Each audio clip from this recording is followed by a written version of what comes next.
Let me show you this picture.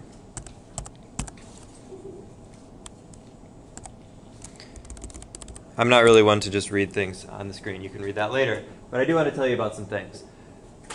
This is called a barometer. This is kind of the original barometer and the original way that people thought about atmospheric pressure.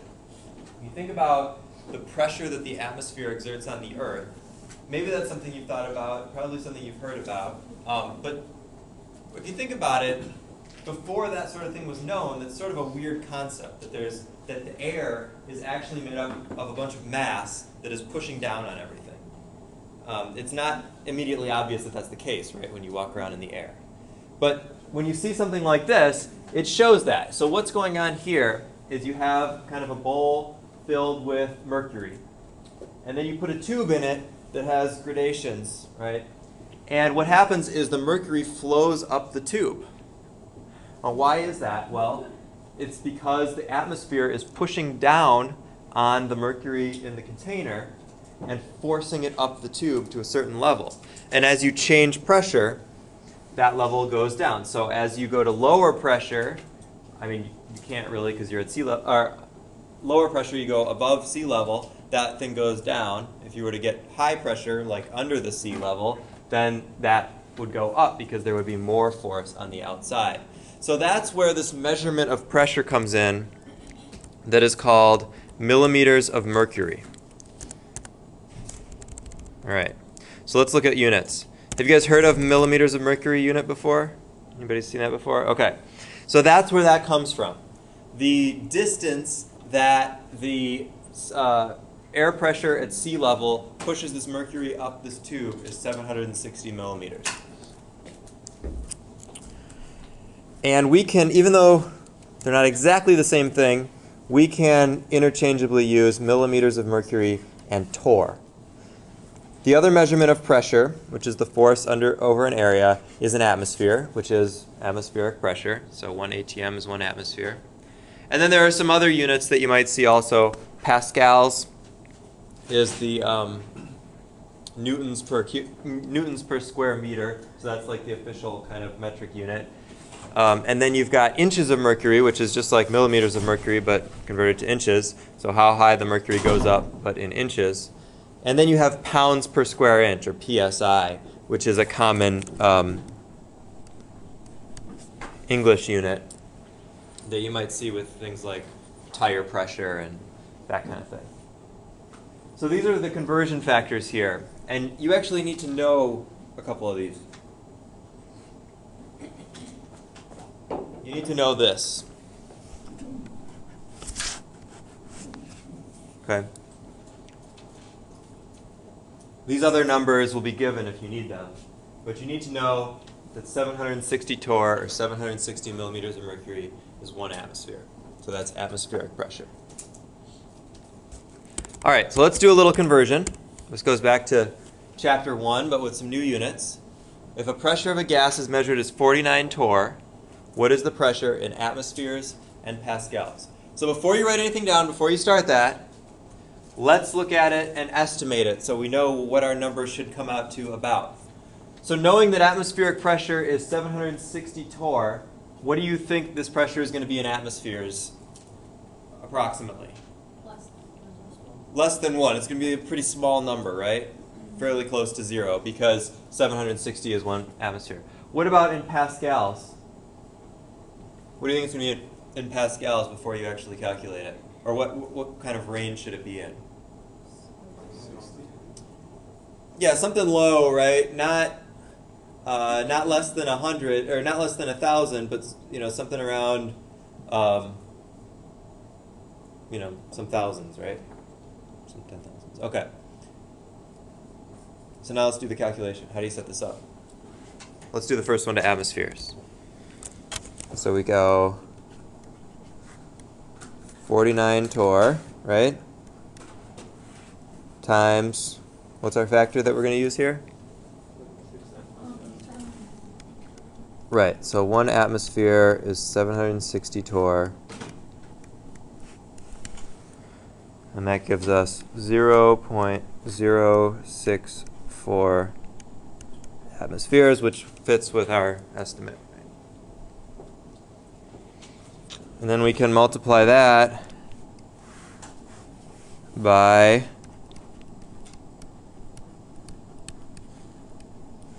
that many pascals per atmosphere.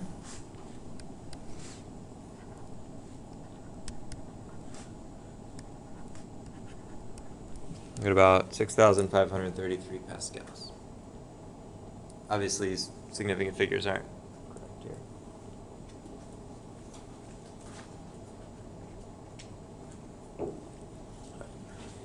So you definitely want to be able to switch between these different modes of pressure.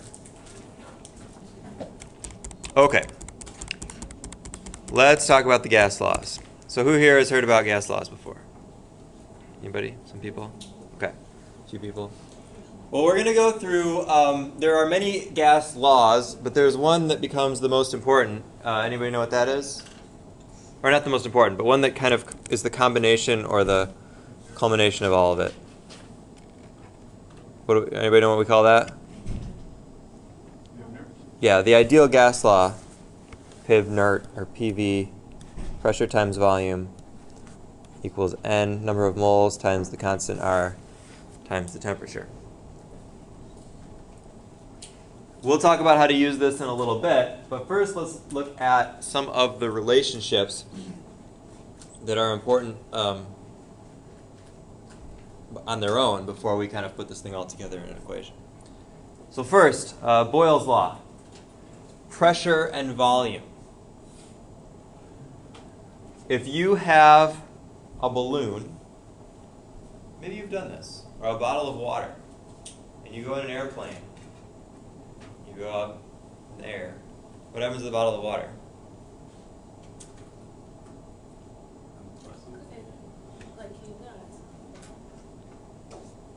Opposite, actually, but something happens, yes. You go up in an airplane with a bottle of water, the bottle of water gets like really tight, really hard, right? And if you open that bottle of water once you're up at altitude, and you drink it or whatever, and you close it back up, then when you go back down to the ground, it compresses and kind of squishes in. So what's happening in those cases is the pressure, you're seeing what's happening between pressure and volume when one changes. That is how the other is affected. And a little bit, this is kind of common sense. If you compress something, you increase the pressure, the volume goes down. It gets smaller, right? You take a big foam ball and you compress it, you're increasing the pressure and decreasing the volume. The same thing happens with gases. So pressure and volume are what we say inversely proportional, which is just saying if you increase one, you decrease the other. If you decrease one, you increase the other. Holding everything else constant, like temperature. What are you with my pen? Here. So mathematically, we call that PV equals K, where we say the pressure times the volume is always constant. K is whatever constant it is, but the pressure times the volume, always constant. So if I increase the pressure, I have to decrease the volume the same amount to retain that constancy. That constant is going to be different for different gases or different situations or whatever, different temperatures, but it's always going to be a constant, meaning it's not going to change. So we can rearrange this in a couple ways. We can divide by P or we can divide by V. We can say P equals K over V, or V equals K over P. In other words, volume can be on the bottom or pressure can be on the bottom, but you see here how they're inversely proportional. If one gets bigger, the other one has to get smaller. If we graph that out, it looks like this. Okay. So it's not a linear relationship, it's an inverse relationship. As pressure increases, volume decreases, but not at a constant rate. And then here's kind of a picture of that. If you have like a plunger with a bunch of gas inside, and then you put a heavier weight on top of that plunger, you'll see the pressure inside increase. So in this example, you've got 1 atmosphere of pressure and 1 liter of space. You compress that to half a liter of space, now you're at 2 atmospheres of pressure. So it has to change the same amount to retain that constant. This also allows us to talk about how things change. So remember last time when we talked about concentration, we said, well, moles always have to be constant. So mass times volume always is mass times volume. It always has to equal mass times, concentration times volume is always constant. So we use that for dilution calculations, right? We're going to do a similar thing here with pressure and volume, where if we change one, the other one, we can calculate what the other one has to change too. So take a look at this problem. Sulfur dioxide, we have a sample of sulfur dioxide, which is in exhaust and is bad for the environment in terms of acid rain. You have a 1.53 liter sample at a pressure of 5.6 times 10 to the third pascals. Is that more or less than atmospheric pressure? Less, right? Atmospheric pressure is about 101,000 pascals. So this is about 5,000, much lower. If the pressure is changed to 1.5 times 10 to the fourth pascals at constant temperature, what will be the new volume of gas? So first of all, is the volume going to go up or down? Down. Why? Because the pressure increased. Right.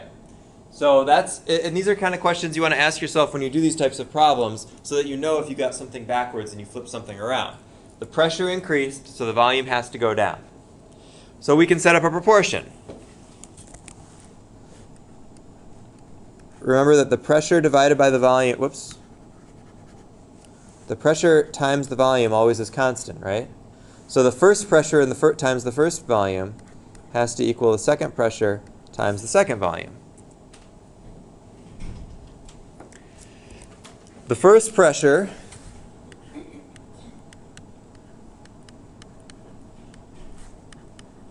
is this, and the first volume is 1.53 liters. The second pressure is 1.5 times 10 to the fourth pascals, and we don't know the second volume. That's what we're asked to find. So we solve for V2, multiply these two together and divide by 1.5 times 10 to the fourth, and come up with, I believe that's right, 0.52 liters. And then we look to see if that makes sense. Yeah, it's less. So the pressure went up, the volume went down. So that's how you deal with Boyle's law.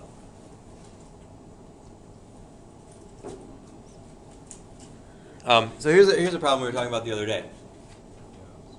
Say you go out to your car, and I'm sorry, we weren't talking about it in this class. I was talking about it with other people. Say you go out to your car in the morning. It's cold, right?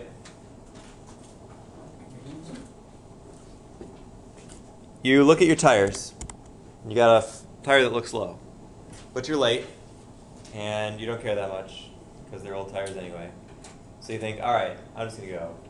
I'll drive on it. It's fine. I'll fill it up later. You get in your car. You drive to school. You get out of your car. You look at your tire again, and now it looks full. It doesn't look flat anymore. Right, because it heated up. But anybody else have other ideas about why that might have happened?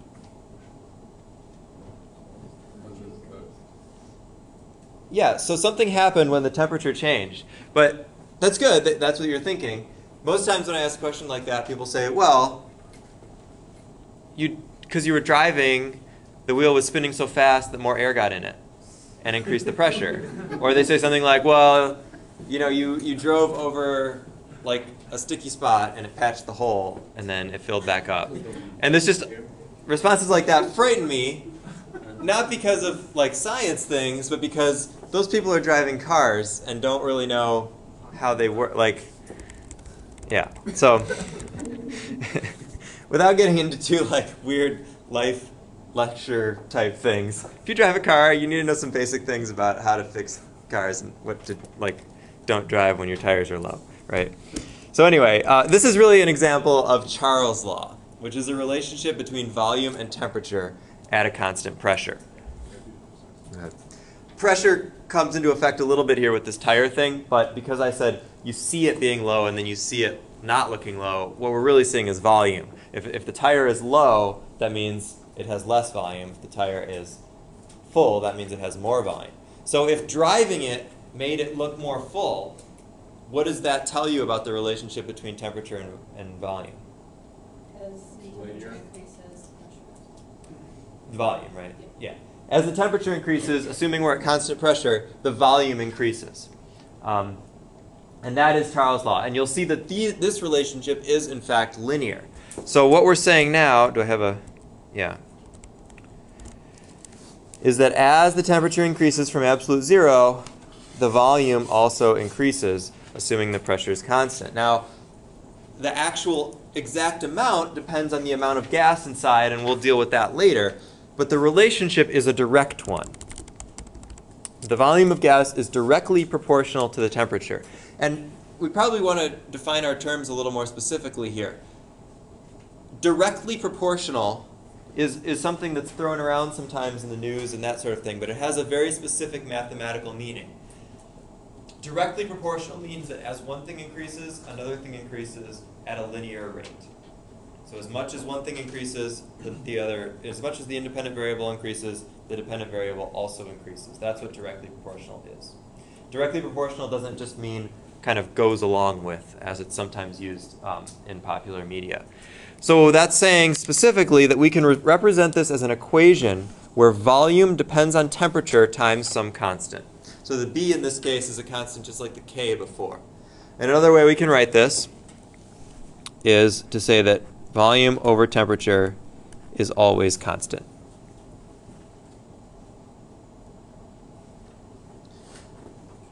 That way we can set up the same kinds of proportions that we did before, where we say the volume and the temperature of an initial state, and then you change one of them, and the other one has to change the same amount. So see if you can solve this one on your own. A sample of gas at 15 degrees C and 1 atmosphere has a volume of 2.58 liters. What volume will this gas occupy at 38 degrees C and 1 atmosphere?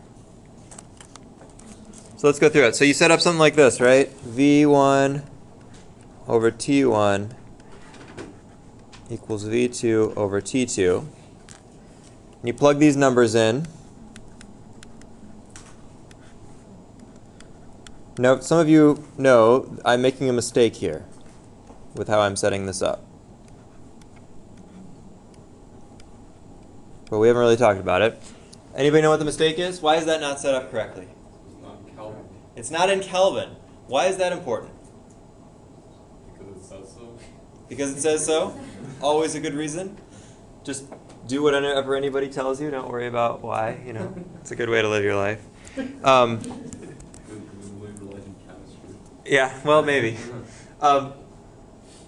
Yeah, so if you solve it out this way, what do you get? 6 point what? 5.4? Yeah, that's not right. The actual answer is about 2.78. So you're way off if you don't use Kelvin. But why is that important? Let's go back up to this previous thing. We'll come back to that in a second. So we used pascals in this, right? What if that had been given in atmospheres or torr? Does that mean we always need to convert to pascals, or we always need to use liters in these problems? No, in this case it didn't matter. You can use any units you want as long as they're the same on both sides. Why in this case do the units matter? Why do we have to use Kelvin and not C? Because Kelvin and Celsius are not directly proportional. That's right. The difference is that Kelvin and Celsius are interconverted through addition, which if you think about it is really the only unit conversion where that's the case. Right? You convert Kelvin to Celsius by adding 273, right? Or the other way around. Yeah. You convert Celsius to Kelvin by adding 273. Any other unit conversion that we talk about, it's usually by multiplying some kind of factor. Right? Like one of these over one of these. So a multiplicative factor doesn't mess this up because you're essentially multiplying both sides by the same constant. But an additive factor does mess things up because that actually changes your ratio. So that's going to change the constant and change the identity of this. So let's cancel this out and try it the other way. 15 degrees C is 288 K.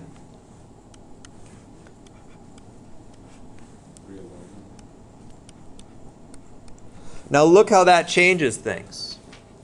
This number, 2.58 divided by 15, is way different from this number, 2.58 divided by 288. And then this divided by 38, the difference there is a lot different from this one. So if you solve for V2 in this case, you get 2.78 liters. You want to go with concept of absolute zero on this slide. Sorry, did I miss something? Yeah, that graph. I think we've talked about that, right? Not what like Kelvin and Celsius actually mean. Yeah, we did. We did that in chapter, no? Wait, what? I'm not. Did you go over Kelvins? Yeah. Yeah, we talked about that in the first chapter. Oh. Yeah. That's all right. So you can see a big difference here, and that's why this rule holds. Temperature is always expressed in Kelvin. And whenever you do calculations with temperature, unless it's just converting from one temperature to another, always put that in Kelvin. That's going to hold for the whole rest of the chapter, and it's going to be always, it's always going to come up. So we'll get used to it, because every problem we do will just kind of be automatically converting to Kelvin.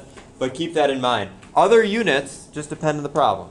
You can always use whatever units you want of pressure, of volume, that kind of stuff. But temperature will always have to be in Kelvin for these things to work.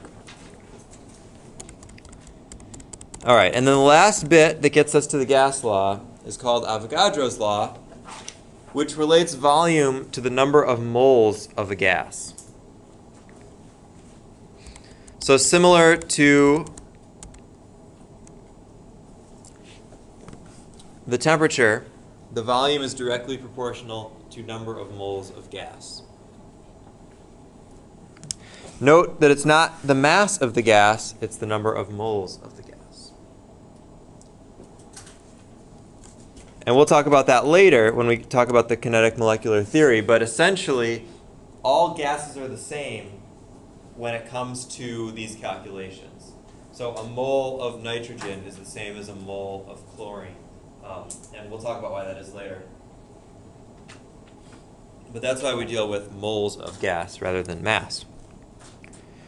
All right, so here's one more problem for you to do, and then we'll put it all together. So this one, I'll help you set this one up. What do we have to do first here before we can start calculating? Convert to Kelvin. Well, yes, of course that. So, but why don't actually that's not an issue here because pressure and temperature are staying constant. So those aren't actually going to come into our equation, right? That doesn't change. What changes here? It goes O2 to O3. It goes O2 to O3. So we actually need to set up an equation. O2 to O3. Is that balanced? How do we balance it? 3 and then 2. 3 and 2, right. So 3 and 2. So pressure stayed the same, volume stayed the same. What's changed? Moles, right? The moles went from 0.5, which represents 3 moles, to something which represents 2 moles. So we can set up a proportion and solve for that, right?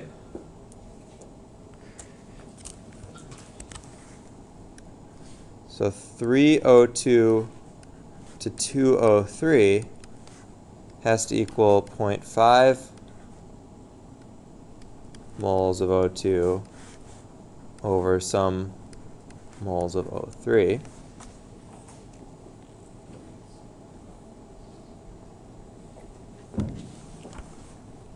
And you solve that and get 0.33 moles of O3. So you set up that same proportion. How does this molar ratio work? You could also do this the same way as we would do. Is that right? That's right. It's right. Yeah. You can also set this up the way we do normal stoichiometry calculations, where you say 0.5 moles of O2 times 2 over 3 as the mole ratio. You get the same number. So that allows us to now set up something like this. V1 over N1 equals V2 over N2, where V is volume and N is number of moles. It's 12.2 liters divided by 0.5 moles equals V2 over 0.33 mole. And we can solve for that volume, 8.0 liters. Does that make sense? Should the volume go down?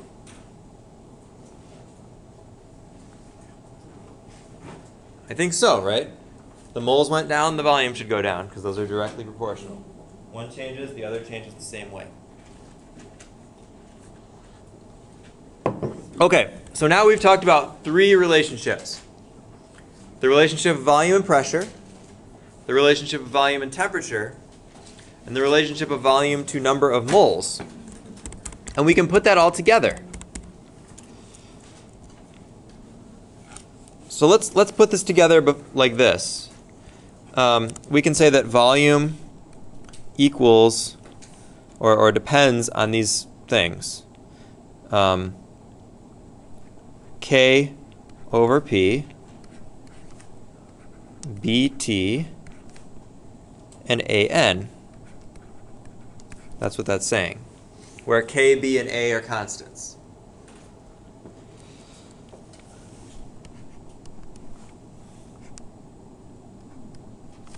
So let's put our constants all together, K, B, A.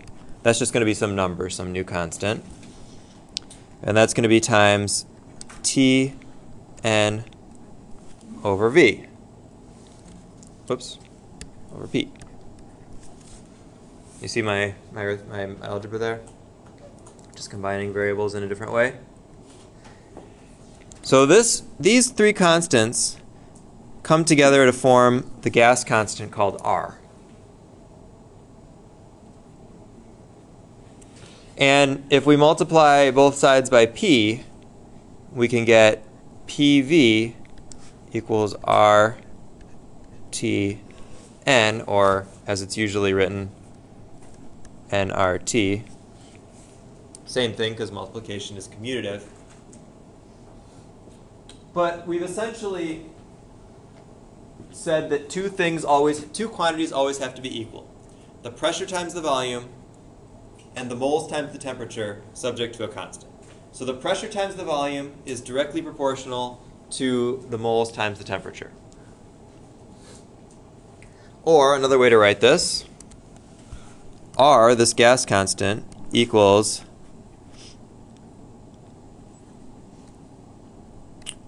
NT, or whoops, PV over NT.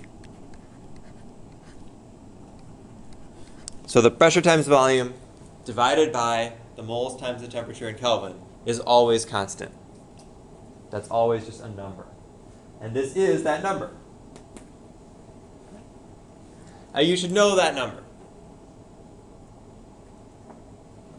It will usually be given to you when you need it, but you're going to be doing so many calculations with this, it's good to know it. There are other gas constants also. Well, there's one gas constant, but it can be converted to different units. So that's the only kind of trick with these problems. How did you say that? Like L18 and L18. Liter atmospheres per Kelvin mole. Liter atmospheres per Kelvin mole. When you do calculations using this equation, so you have your big equation here, which we've now written several times, and you probably know. So you're given a bunch of those quantities and you want to solve for one of the other ones. You need to make sure that your units match the gas constants. So if the gas constant's in liter atmosphere per Kelvin mole, that means your volume has to be in liters, your pressure has to be in atmospheres, your temperature has to be in Kelvin, and your moles are in moles. If you try to do this with your volume in milliliters or your pressure in torr or something, it's not going to work. Now you could always convert the gas constant to those units if you wanted to. That's fine. But they all have to be the same because that's the only way the units cancel appropriately. Note the denominator here, Kelvin times mole. That's NT essentially. So you got, let's write down the units here. If you have your pressure in atmospheres, your volume in liters, moles, and Kelvin, remember PV over NT equals R. So liter atmosphere over mole Kelvin equals R, which has the same units. Those units have to match.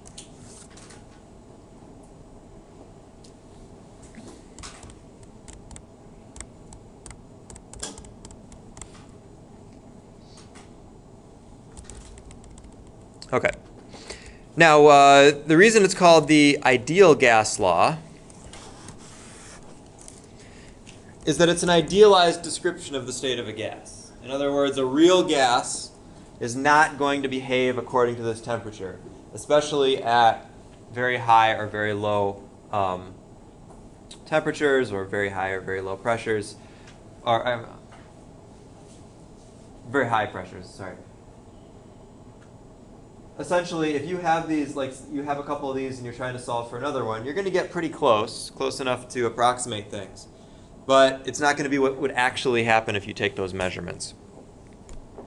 So we're going to talk about that variation later. For now, we're going to assume that these gases are ideal. And if you're not given any indication about that, you can always assume that gases in these problems are behaving as ideal. So let's try these. A sample of hydrogen gas has a volume of 8.56 liters, a temperature of 0 C, and a pressure of 1.5 atmospheres. Calculate the moles of hydrogen molecules present. So with these kinds of questions, you always want to just know, all right, what do I need to calculate and what do I have? I have volume, I have temperature, I have pressure, and I want moles. If I know I have all that stuff, I just put it together and solve the equation.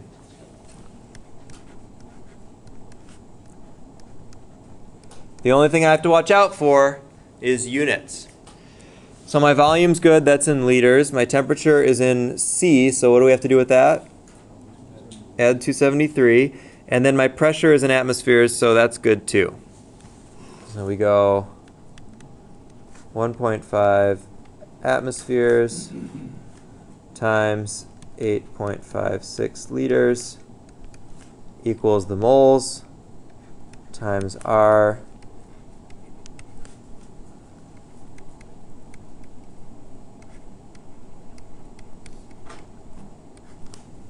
times T in Kelvin. Okay, we multiply them all together and solve for N. And what do you get? 0.57?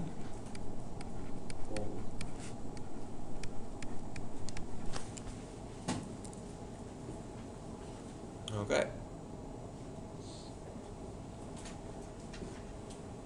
So that one was easy. You just plug stuff in. These next couple problems, I think you can do them. They will either require the stuff we talked about earlier, which is the constant ratios, or the ideal gas laws.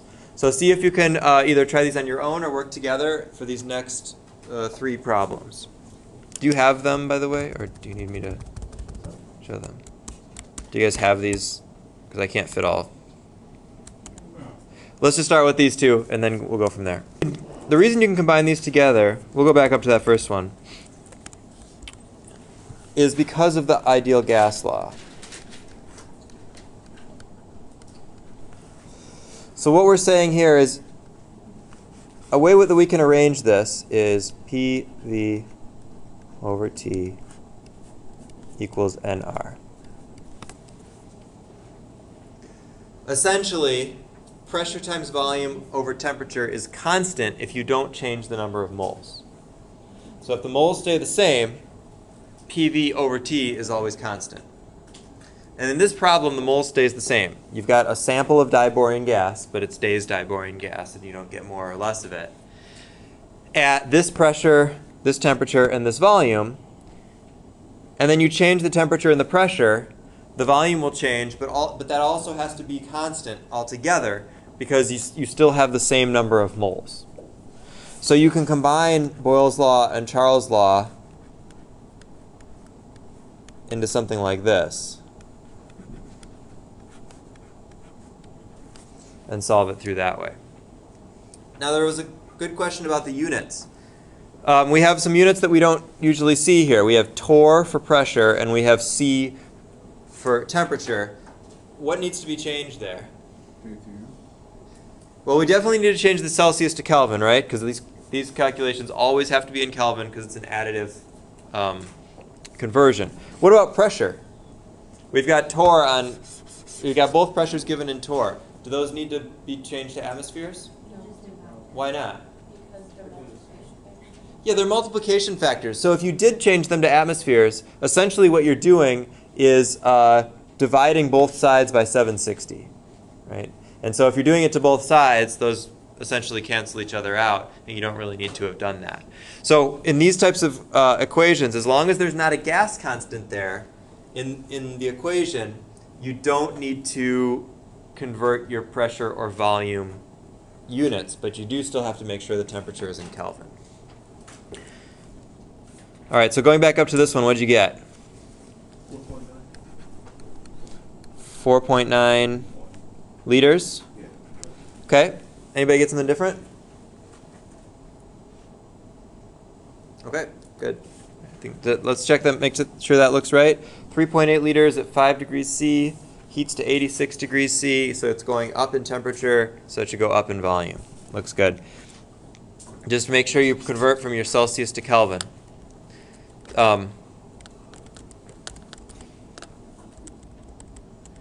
That helps with your estimation too. I just want to show you this thing. So this would be 278K, right?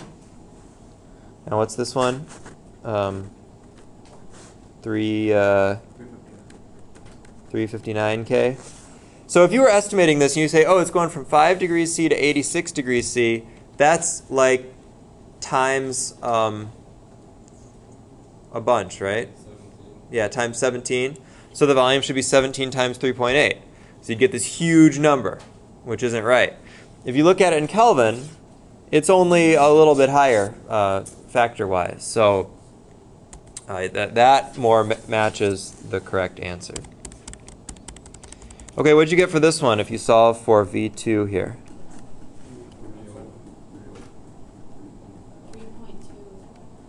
3.2 or 3.07. Let's do with that. I guess the temperatures are given in two significant figures, so.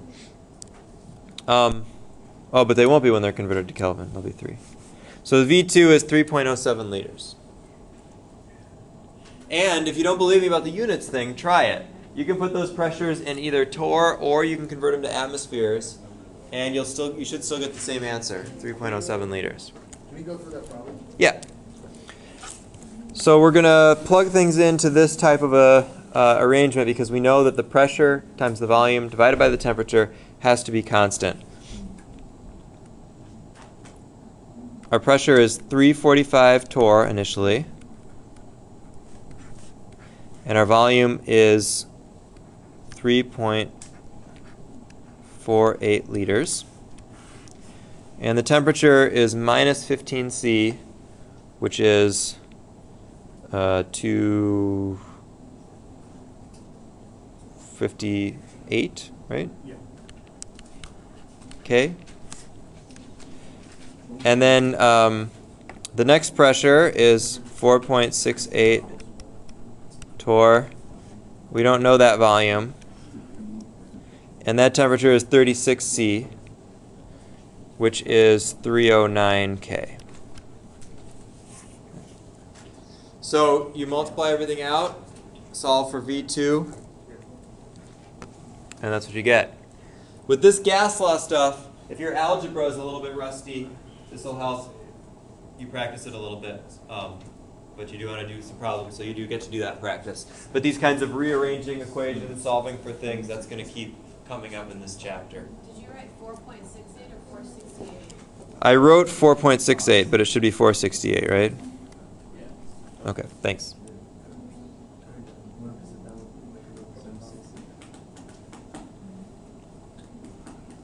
Look good? These are harder to estimate what's going on because multiple things are changing. So you have to just kind of set it up and solve it. And then the last one is a similar problem. So see if you can work that one out in a similar way. But I want to get upstairs so we can weigh the stuff. So yeah, I'm sorry. You do need the moles because you need to use the ideal gas law. Essentially, you can. Let's find out what information we have. We have moles, we have temperature, we have pressure, right? And then we have a new temperature and a new pressure. The number of moles stays the same. We can use the ideal gas law to calculate the volume either at the beginning or at the end. So let's try the red one first. We can go PV equals nRT. And we can say, all right, the initial pressure is 568 torr. Do we have to convert that? We do if we want to use that gas constant from before. So what is that in atmospheres? 0.771.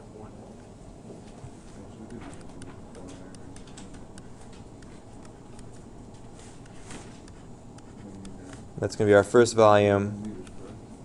The number of moles is 0.35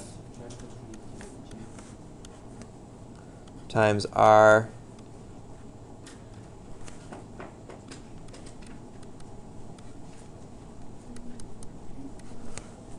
and the temperature, which is here, do we need to convert that to Kelvin? Yes.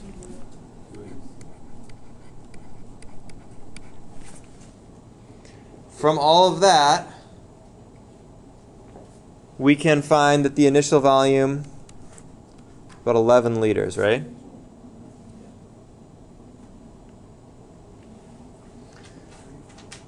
So now, there's two different ways that we can solve for the final volume. We can either redo the gas law for the final volume, or we can use the constant ratios. And if we use the constant ratio, we don't have to do another unit conversion. So we can go 897, whoops, no, the initial volume, or the initial pressure is 568 torr times the initial volume, which we found to be 11 liters. It's 0.747. It's not 0.771 in the beginning. Okay, that's what I thought. I have that in mind too. Thanks. Yeah. And the initial temperature is still 286 K.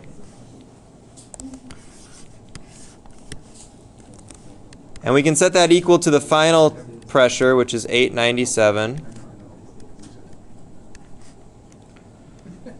times the final volume, which we don't know, over the final temperature, which is 56 C or 329 K.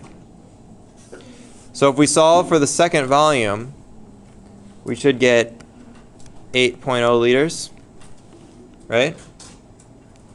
But the problem, note, the problem is asking you the change in volume that occurs. So what's the change in volume?